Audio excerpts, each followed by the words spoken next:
Welcome back to my channel. And what is my channel about, you ask? It is here for women in midlife who are ready for more in midlife. If you looked at the banner, my name is Megan, and I am a career coach, but also I was a teacher and I was a registered nurse, and now I own my own business. So, welcome back. Since I am new here, please, I beg of you, click subscribe and like my video if you find it in the smallest way helpful at all. It only helps me to reach other people and to grow my channel, which is one of my goals. I won't be shy about that. Let's just get to it. I want to talk to you today about 5 mistakes that I made starting my own business in my 40s. So, when I left nursing, if you go back and look at the video titled Is Life Coaching Even Real? I talk about my journey from nursing to coaching. I did start out doing life coaching, but then found that it wasn't so much my thing as career coaching was. So that is what I am certified to do, career coaching. Anyway, but this one isn't about coaching. This is just about mistakes I made starting a business, going from full time life, working, on a clock, punched in 9 to 5, 7 to 7, whatever it was, and to a world where I work on my own. Once again, I have my handy dandy notes, which I have found to be the most helpful, um, because having another screen to look at was just too much. So I said, nope, I'm just going to write it out. And that's what I did. So there we go. These are new chairs. I have another one right there. I don't know if it's in the frame or not. But in the last video, maybe it was the one before that, I was sitting in another chair right in this location, but it didn't look like this. I was waiting for these chairs to come in, and that chair went in my daughter's old room, which is now a guest room. And I'm going to talk about that in another video, how creating new spaces for yourself as an empty nester is very helpful. So stick around for that. Okay, let's just get started. So, first of all, what I want you to know is you don't need to know everything before you start. And I think some of that led me to it cost me time, money, and a whole lot of stress. So I wanted to do a video like this because sorry, I find that these kind of videos help me when I'm searching for business advice, whatever it is, and I come across mistakes somebody made. I'm like, ooh, let me look at that because I want to make sure that I don't make the same mistakes, and I don't want you to. Not only am I going to give you my mistakes, I'm going to give you what I would do instead if I were to start all over again in another business, which might be coming. You never know. I might start something new, not quit this, but also do something else as well because I have many interests. I think when you listen to other people talk about their mistakes, it can help you in your confidence because you'll see that maybe, oh, yeah, I knew that and I am not doing that. So, score, I'm winning there. So, that grows your confidence. And it helps you know moving forward that you're on the right path. I'm also going to have a bonus mistake for you. So 5 plus a bonus. And stick around because at the end I'm going to give you my number one takeaway that I wish I had done differently. And I do remember people telling me to do this differently and seeing suggestions on other YouTube videos. And I thought I knew better. I was like, nope, not me. I'm going to do it this way and it's going to work. You just wait and see. And I was wrong. So stick around to the end to find out what that was. Mistake number one, and this is a big one. I didn't start talking about what I was doing to anybody other than maybe my closest, like my kids and maybe I think my dad, maybe one coworker before I quit. I didn't talk to anybody or tell them what I was doing. I didn't announce to the world, hey, I'm going to become a coach, or hey, because there were 3 things happening at once. Coach, I'm publishing a children's book, and I also have this beach blog. Now, eventually, yeah, of course, I talked about it, but not in the very beginning when I was just starting. And that was a big problem. And I'm going to tell you what I would do differently. And I think it's obvious, it's the opposite of that. I would talk about it. People need to hear what you have going on in order to pique their interest, whether it's friends, family, or complete strangers that maybe want to follow you on Instagram or Facebook or wherever you like to be, on TikTok or whatever it is. So I would say, yeah, talk about it from the beginning. Don't be shy, claim it. It'll actually help your confidence, even if you don't fully know the picture, especially if you don't know the picture of the full picture of what you're getting at. Just talk about it. Okay. Mistake number two. Mistake number two goes kind of hand in hand with number one, and that is thinking I needed to have all of these things in place before starting. I needed to um, have my book ready to be bought before I talked about it, have my beach blog up and running with all the components on it that I want it to have um, on there, fully functioning, ready to go. And then with coaching, I needed to do this 6 month long certification before I told anybody what I was doing, before I offered any kind of coaching, even if that was like anything like even free coaching, right? Just to kind of get my feet wet and see what it was like.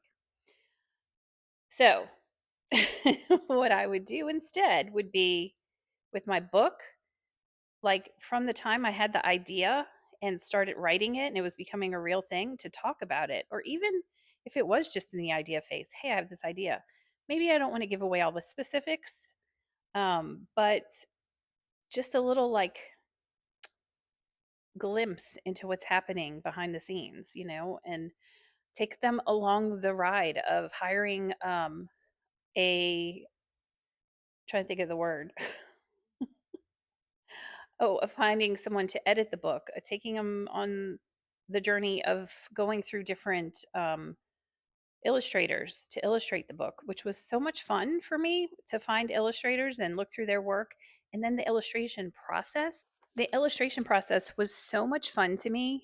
It really,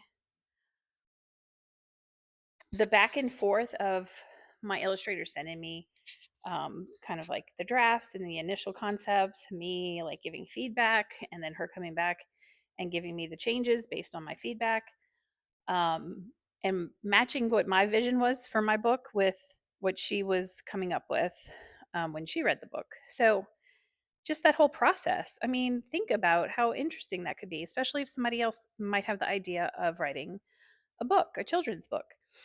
So, and then with my beach blog, that was just for people to help them with their travels. I didn't put it out there or talk about it until it was polished, like I didn't need to wait that long, is all I'm trying to say. And then with the coaching, just talking about it and what I was learning maybe along the way in the process of certification. I think I pretty much waited. I did need some people to use in the learning process to coach. I coached them for free, and then I had to like submit it to my teachers. But just the I didn't really say anything much about it until I had that like certificate, and then I was like, "Yay, I did it!" I'm thirsty. Hang on. I had to fix a little iced coffee before I sat down because I went to bed very late last night because I had to pick up my daughter and her boyfriend from the airport, and their flight was delayed. So I went to bed way past my bedtime. So, little iced coffee. Number three, numero tres. Um, hmm, here's a doozy. Quitting my full time job before making any money in either of those businesses, in any of them. A lot of people would be like, "You did what?" But yeah, I did have money saved up, obviously. I wasn't just going to quit with like no income. So I had some money on the side set up so that I could take a certain amount of time in order to really dive into these full time, get everything up and running. My kids were still younger, not young, but like one was in college, but the other one was still in high school and home. So as much as I'd like to think, um, oh, it's easy, just work full time and then do the businesses in the afternoons or evenings. Parents are tired. I get that. I could have put aside the time to do it differently. And I guess that's my flip side. What would I do now? I would say work full time as long as you can, um, or move into something part time if that's available to you. My dog is right here and she hears something outside. Yeah, I would find something else to do or keep doing until you had generated some income and you knew that one of those streams would work as far as income goes. I think that would have saved me a lot of sleepless nights because even though I had money saved, it's a different feeling when you're just spending and nothing's coming in. So that would be one of my tips. And it is something that I do help in career coaching. A lot of women come to me who want to start their own businesses. So we try to figure out what that transition looks like based on their financial situations. Mistake number 4. My dog's looking at me like she's learning in the classroom from me. She's like, "Mom, what are you talking about?" Um, Not having a clear picture for my business. And by that, what I mean is, like with the coaching part, I knew I wanted to coach women, but I really wasn't sure, like, who, what women, what am I coaching them on? I didn't have that career coach piece figured out for the first, I'm going to say, year. It took me a little over a year to kind of come to that. Um, so, that could have been like figured out while I was still working full time and somebody else was paying me. I could have been working on really figuring out what that looked like. What was I going to offer? Who was I going to offer it to? How was it going to be offered? All the things. I just don't even think I realized a lot about what went into running a business.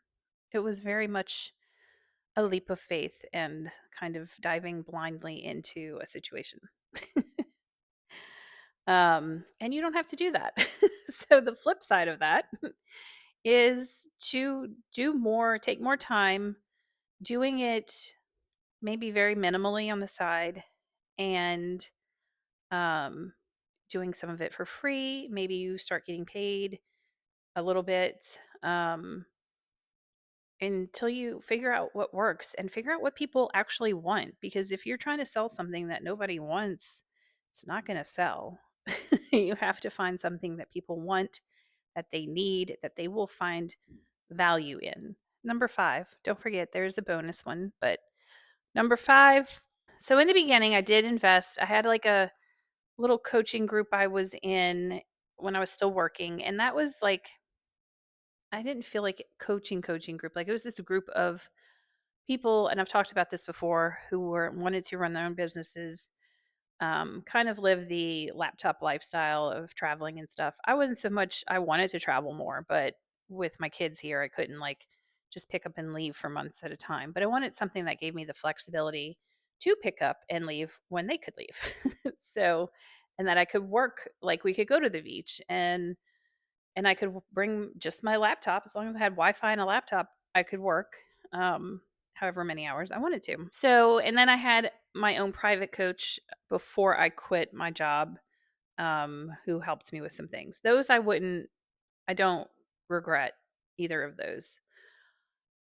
I think after that, I did invest too much in, oh, let me get a business coach who wasn't really a business coach. And that is a whole nother video. If you want to look at the world of online business coaches who are questionable, there's plenty to look at. I don't know if I need to really dive into that. I've also had a business coach recently who was legit and wonderful. But what I would have done differently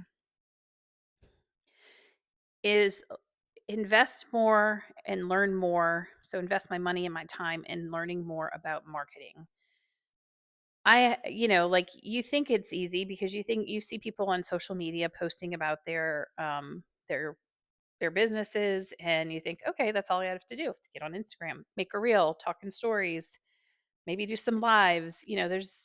That's easy. But no, people actually go to school to learn this stuff and are really good at it. So their expertise is valuable. And whether it's somebody teaching you how to do this, or if you have the money to invest in someone helping do it for you, um, as long as I'm all about researching and finding good quality people. But that's kind of where I think I would have spent more of that money instead initially. And then once things were going and I had income coming in, then diving into a business coach who was there to um, really help me figure out the ins and outs of my operations, making sure um, that I was really working on customer satisfaction, customer retention, and how to get more leads, to do discovery calls in order to find people who needed my services. So there's so much to it like that. The coaching part, that's the fun part. That's the easy part for me because I love doing it. All that other stuff, I learned so many things that I actually do love, but I could have invested in some professional expert help. Now, for the bonus, drum roll please. Not hiding. Well, the bonus mistake is that I hid. And I think that kind of like maybe I kind of, in mistake number 1, not talking about it more, but just like not connecting with other people, missing out on the support of others, just not just other coaches, but other business owners, even new business owners. I did do some networking, but not in the very beginning. It took me some time to actually go out and do that and meet people like locally. Um, but I think just hiding in many aspects until I felt like I have a business, you just have to start and claim it. I have a business.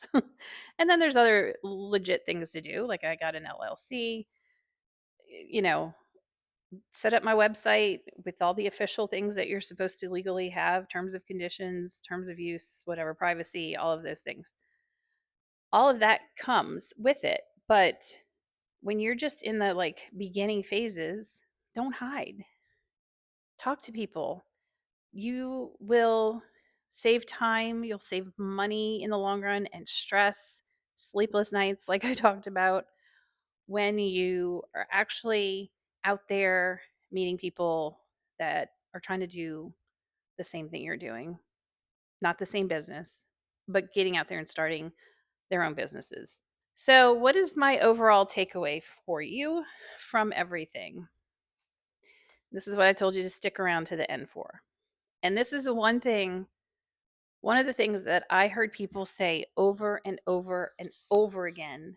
And I still think I need to get better at this, even though I've technically had my own business for 4 years now, almost 5. Yeah. So I would say my number one thing is to pick a focus. I have many interests. I talked to you on this video about a children's book, about a beach blog, about coaching. And I tried to do all 3 at one time. I thought in my head, I'm going to have 3 things that fulfill me so much, different aspects. It's going to feel so good and it's just going to be great. And then I'll have 3 different things that are bringing in money. So none of them on their own has to be the sole source of income. But I had that wrong. And people said, I've watched videos like this. I listened to coaches. I read books, and it's all like, pick one offer, pick one thing to focus on, and then build from there. And I felt like, but if I only have one thing, like, what if that person doesn't need that one thing? Well, that's okay because not everybody's going to need what you have to offer. um, and there's no problem with that. I can't tell you the population of the world. I can't pull that out the top of my head, but there are so many people who probably could use what you have to offer. I think if you go into it with knowledge, a good heart, and you want to serve the people that need what you offer, that the people that need you will find you. Um, Now there's some marketing needed. They're not just going to miraculously find you. You got to get out there, but you will connect in some way, somehow. The other thing with having three different things that I was trying to put out there into the world was also that my days felt very scattered. Going from showing up to a 9 to 5 job to all of a sudden one day it being, okay, what am I doing today? What do I need to work on? And I'm trying to do three different things. It was like my days felt so disjointed and like I wasn't getting anywhere. And I think part of that is because I wasn't. Like if I'm trying to do work on these three different things in a day or even in a week, I'm like, okay, I've moved the needle a little bit. Whereas if I had just focused on that one thing for months, picked my priority, picked the focus I wanted first, like coaching probably would have been the first thing I picked, um, then I would have had that needle move so much further in less time. So that is my advice to you, is to focus on the one thing. It doesn't have to be the only thing you do, but focus on that thing, get it going, get it to a place where it's good and you're good at it and people like what you have to offer. And then if you want to add something in, do it after that is solid, because I'm all about variety. I need that in my day. I need that in my life, I've found. I don't like showing up to something expected and the same every day. That doesn't work for me. I think that's why I spent the most of my nursing career in the hospital at the bedside, because even though, yeah, I'm showing up to the same unit most days, um, every day was different. There was always a new challenge, always a new problem to solve, always new patients. So I think that's what kept me going for so long in one unit, is because there was always a challenge. So it's okay if you're like that. You just don't make it hard on yourself for no reason. Focus on one thing. And I still need to get better at that. Yes, I'm still doing just coaching. It's not like I have other businesses. I am looking at something, at doing other things, but in my coaching business, I have several offers, and I feel like sometimes that makes it confusing or harder. And I'm thinking about really just going down to the just one thing and offering that one thing and then taking it from there. So I hope that helps you if you're looking at starting a business. I think, I say, the video was titled In Your 40s, and this is what I did in my 40s, my late 40s. Now I'm in my early 50s. I think any age that is trying to start a business could learn from this for sure. Um, but I want to make sure I'm helping out my fellow midlife women, and I hope that you keep coming back to join me. Let me know in the comments if you've tried to start your own business and how that went, or if any of my mistakes resonate with any of the mistakes you think you made. And let me know if there's anything else you'd like to hear me talk about. I will be back next week with a new video. Not sure what it's going to be about yet. We'll see. So until then, make sure you subscribe and like this video, and I'll see you next time. Thanks. Bye.